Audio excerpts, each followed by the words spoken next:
I am here doing a live. I wanted to talk, and this video is more so of me sharing my story, of course, and kind of like the reason behind what I do, my why, if you want to say. So the title of this is The Healer Who Needed Healing. And that is because of my background being in healthcare, me being a therapist. I I got to a point where I myself needed healing.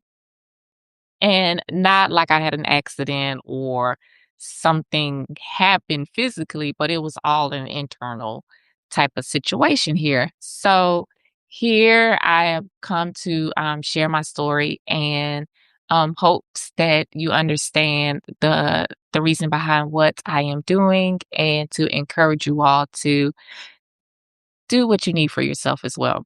So if you've been seeing me talk about pouring into women that are in healthcare or even those that are in helping professions, this is why. Um, because before I started coaching, before I built any type of platform, before I've done any type of framework to get myself through things and others, um, God asked me to quit my job. And I didn't at the moment realize how confident I was in an area um, until I was called to leave that comfort zone. Um, I was confident in my job. I knew exactly what to do, how to do it, but it was also a place where I was hiding. And I'll get into that in a moment.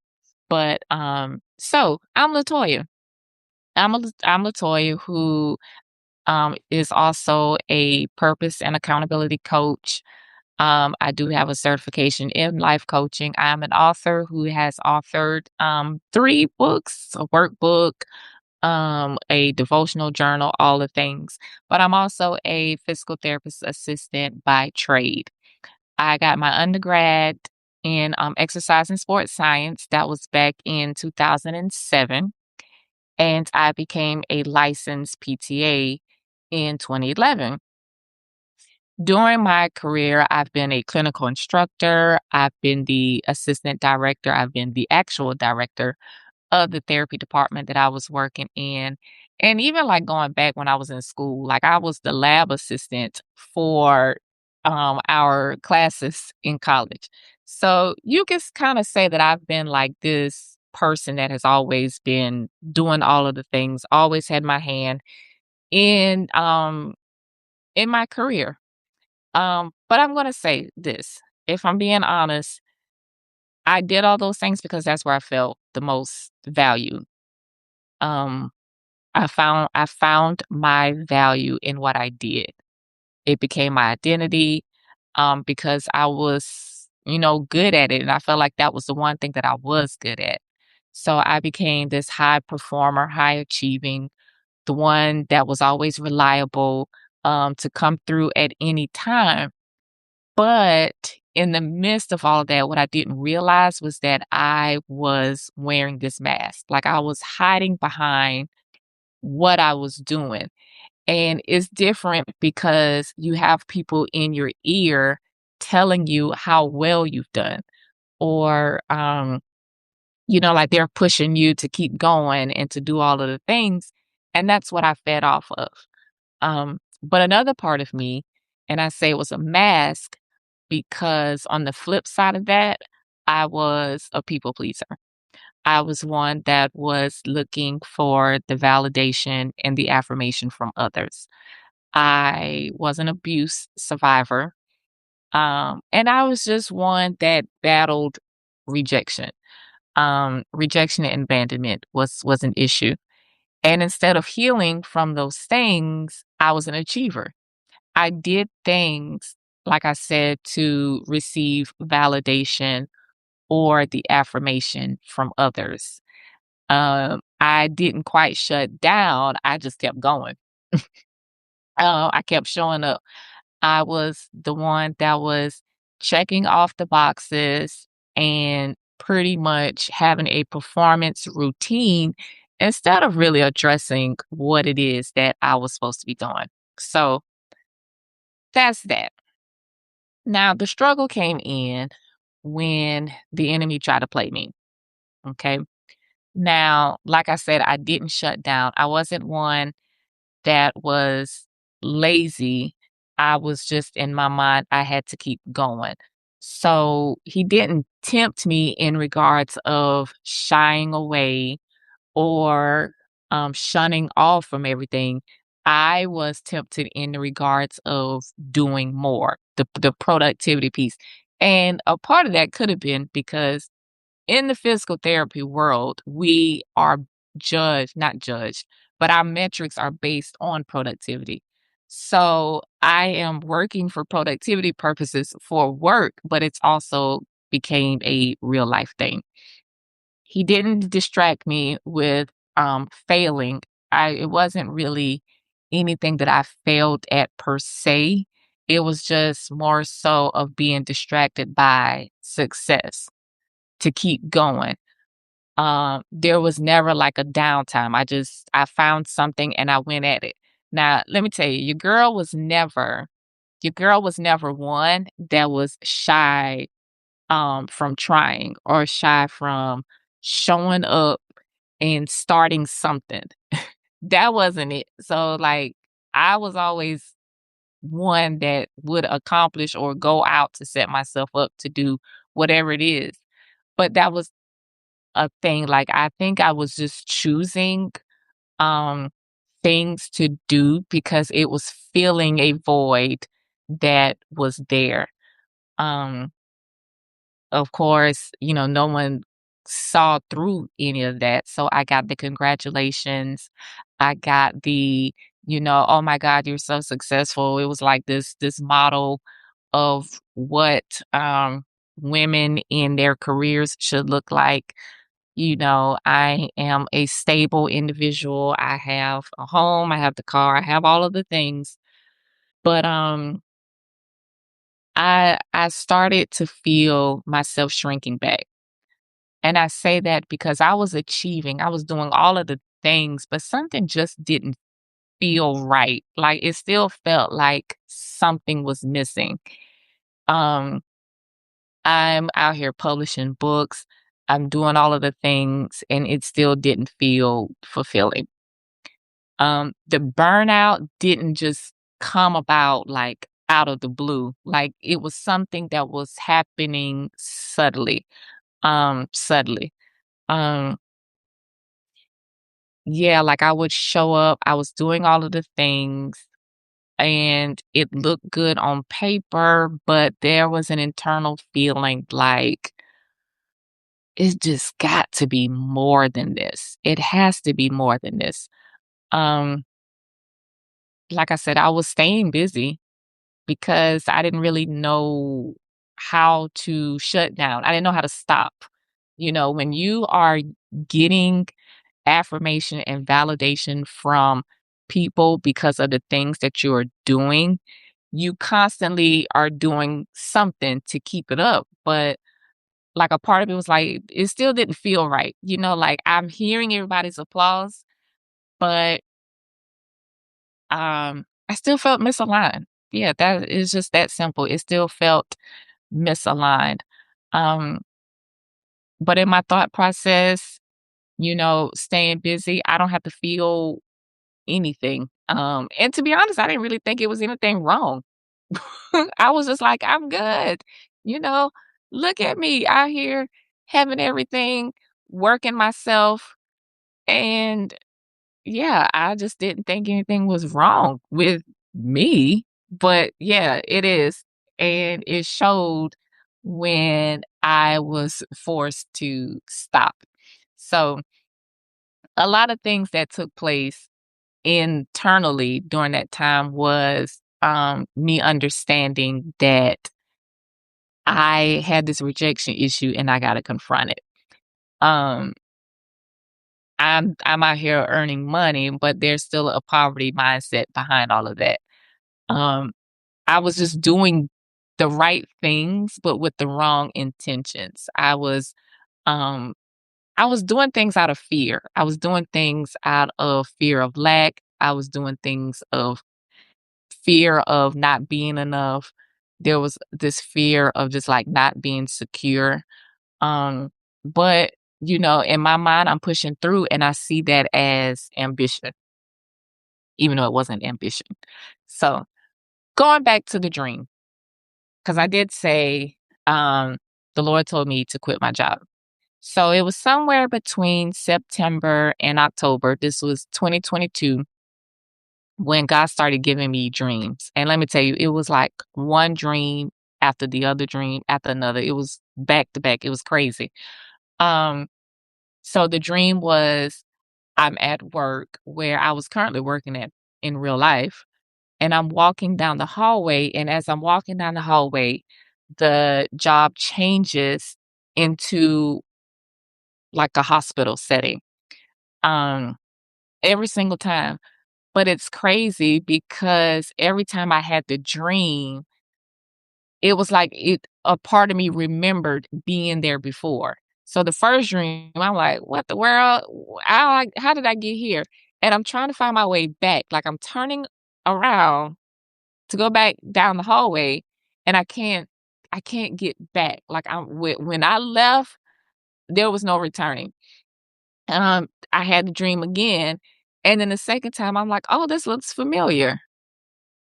And then it happened again, and it became more and more familiar of me being in this hospital setting. Um, so I was like, "Lord, wh what are you trying to tell me to do?" Like, why do I keep having this same dream? And it was kinda being in the place of, "It's time for you to go." Now, Imma tell you the background of this was I was also kinda, like, building something on the side business-wise outside of the job that I had, and I was like, "Lord, the Lord asking me to quit my job and to go into business and do all this other stuff." But actuality, that was not it, and I think that's where a lot of misconception goes, where God could be asking us to do something, and we automatically put our own spin on it or our own interpretation instead of asking, "What does this really mean?" Because I'm thinking the Lord is telling me to leave. The Lord doesn't want me to work anymore. I'm supposed to be like this full-time entrepreneur. And not to say that that wasn't the end goal. It could have very well been. But at the time of the dream, when he was asking me to leave my job, it was more so in the sense of you have wrapped yourself up in this thing that you have been doing for the last 10, 12 years. And it's time for you to find your identity outside of this thing that you're doing. You are not your career. You are not what you do. There is something in you that needs to be identified and developed before you can go out and give anything to anybody else. And that was what the real reason was for him calling me out of that job that I was in and get into a place that I was like toe to toe with him. I needed healing, which is why I think it went to a hospital because I mean, why else would you be going to a hospital unless you are in a space where you need help, you need healing, you need some time to sit with yourself and get things together. So at the same time, on the one end, I'm telling God, use me. I want to be used for you. I want to help people. I'm ready to get this coaching business off of the ground. I'm ready to do all of the things. And he was just like, yeah, okay, so quit your job. And I was like, with nothing in mind. Where am I going? You gonna give me a little layout? Nope. And that was scary. That was scary. And I fought for a long time because I didn't know what to do outside of what it is that I was already doing. Like, and I'm not gonna say that I was like anti quitting or leaving my job. My thing was I needed it to be already laid out. I needed everything to be already in place. I wanted it all to be structured accordingly. And you were asking me to leave with no backup. There was nothing in place. And a part of that um, showed that I did not have trust in God. My trust was in my check and not on Him. My career became the security blanket that I wanted, and it was not in Him. And again, because like I said, this was the place that I felt um, that I had some type of good going. And God was stripping all of that away from me. And I was not ready for that. Like I wanted to do the things on my terms. But yeah, he was like, no. So a lesson that I learned during that time frame of having the dreams, of course, putting in the notice and actually quitting. Because I had to stop fighting and I just went ahead and did it. Um, and then a part of me, let me tell you on this part, while we're here, because after months of having this dream, I finally decided to put in my notice and I'm done. Like I cried because, like, Lord, I've been at this place for 10 years. I've been doing this job for a while. I don't know nothing outside of this. You ain't giving me no blueprint, but I'm out here stepping out finally. Okay. Because, like I said, this was months of fighting what he was telling me to do. So now I done did it. I put the notice in. My last day comes. I'm out. And I had the nerve. I'm going to talk about myself. I had the nerve to go to God and be like, all right, so what's next? I did what you told me to do. And he was like, hold up, because first of all, look how long it took you to do it. And then second of all, I don't owe you anything. Like, who are you to tell me it's time for you to show me what's next because of something that I asked you to do? And I want to say that sometimes the the obedience is just in the action. Like, we don't do an action, we don't obey necessarily to receive something. You do it because you were asked to do it. Just like how it is with parents and kids. You are supposed to do this because I ask you to. Like, you don't just hold your hand out looking for something just because you've done it and now you like, oh, well, I done did my part. What about yours? So I had the wrong mentality already. All that to say, I went into this with the wrong thought process. So God had to clean all of that up. Okay. All of that had to be stripped off. Um, yeah, so okay, going back to the lesson. What I've learned during that time frame is that before an assignment comes development.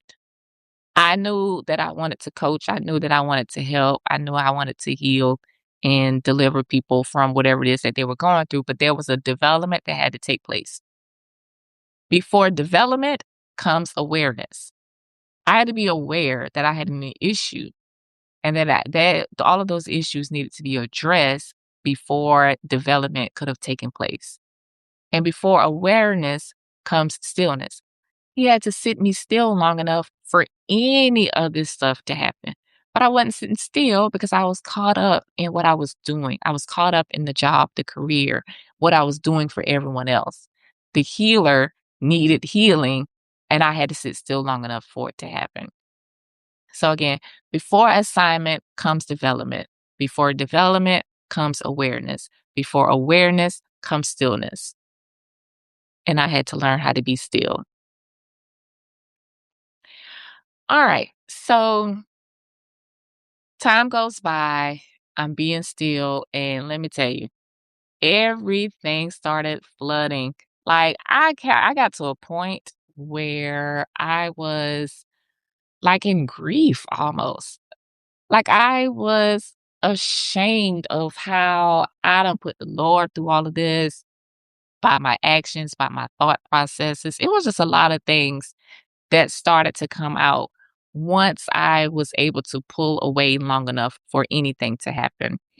I had to confront a lot of things about myself because even though I'm good in these areas, there were still some things that I had to do internally for me.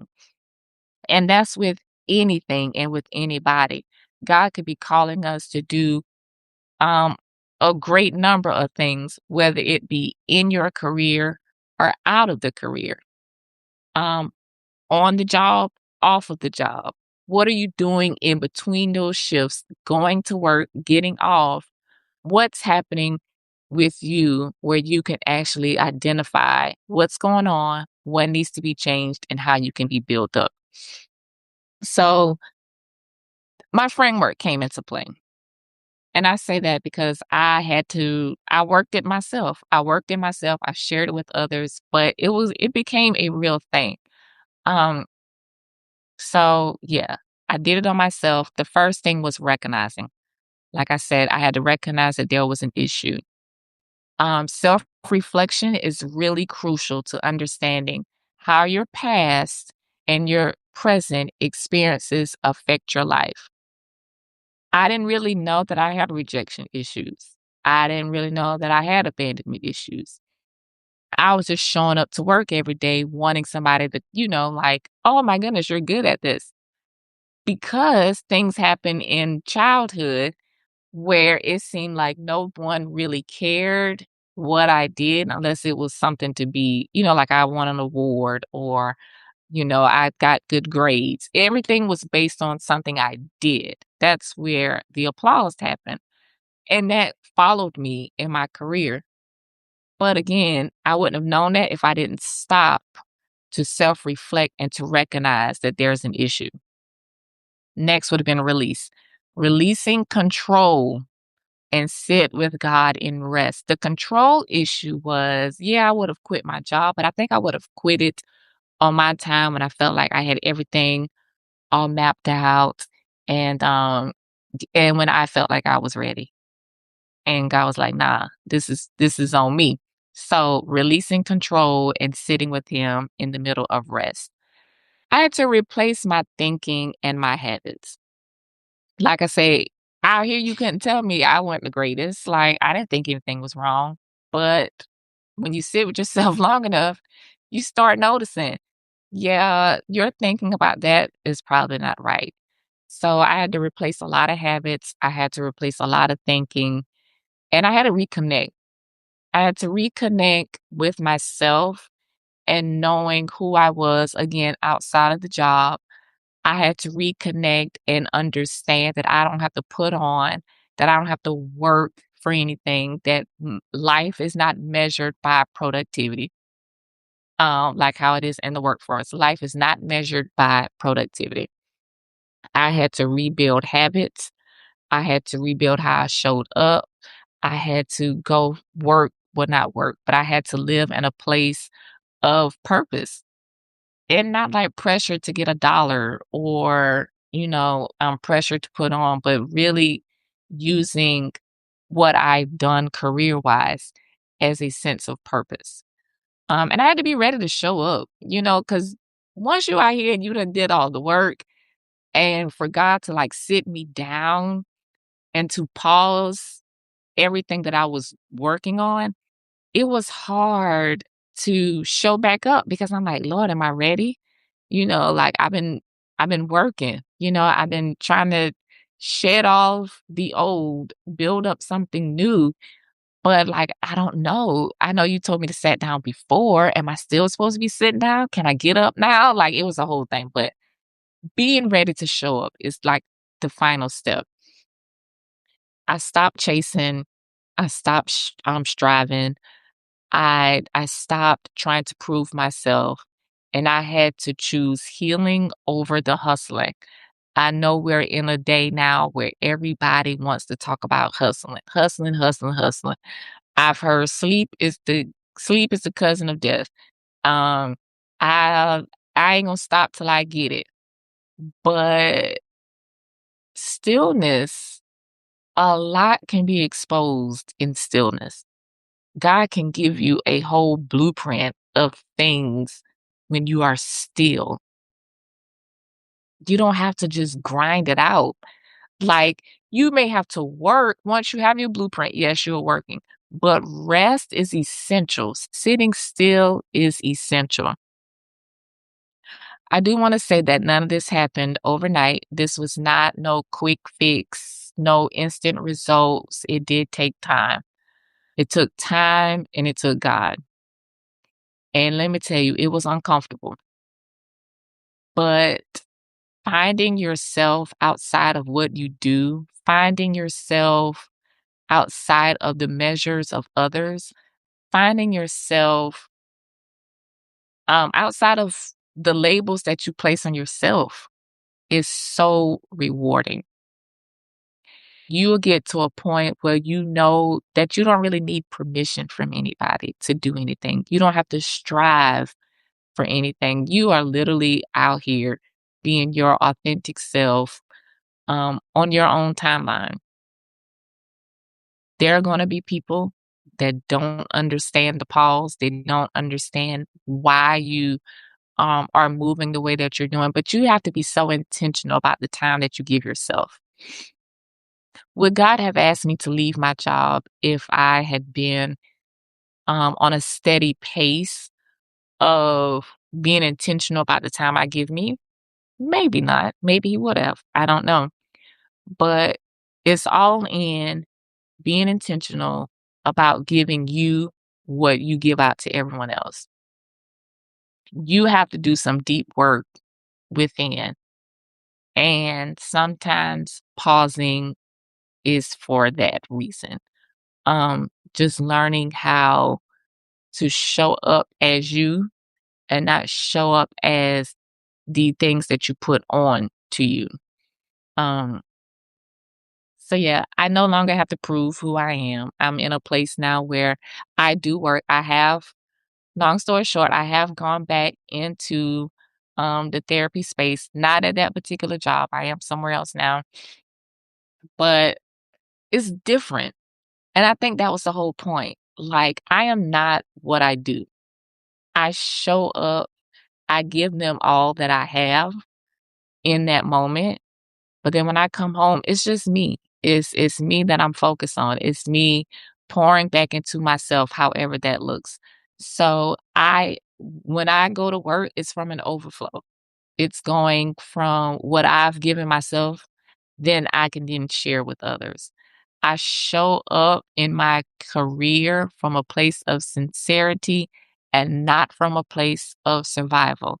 I'm not working because I need a check, but I'm working because there's purpose behind it.